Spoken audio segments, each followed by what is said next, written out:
Goals. You know, we've all heard the term goals. We need to set goals. We need to have a map. We need to have something to go for. And that's really very true. But let's talk about what goals are.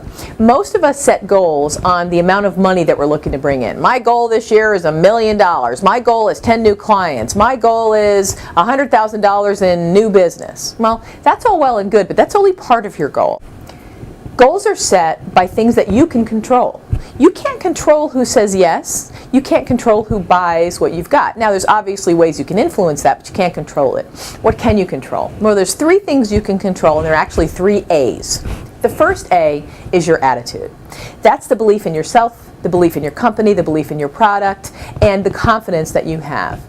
It's also the belief that if a rock is put in front of you, like this recession that we're in, that you will go over it, under it, or through it, but you will not stop and say, I have a rock, I can't go any further. So that's the most important thing, is your attitude. The second A is your activities.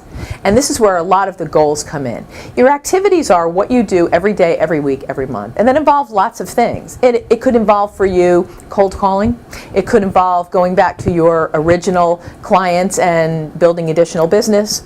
It could involve building what we call strategic alliances, aligning yourself with other people who have similar businesses who can introduce you to some of your clients or prospects.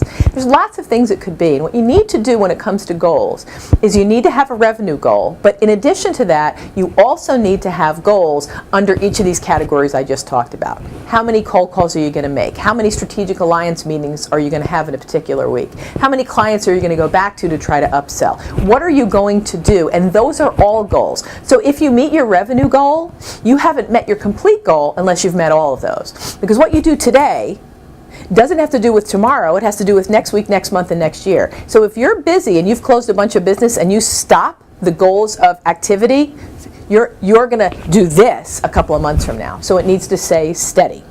The third A is approach. And that is what you say and what you do when you're actually in front of a prospect or a client.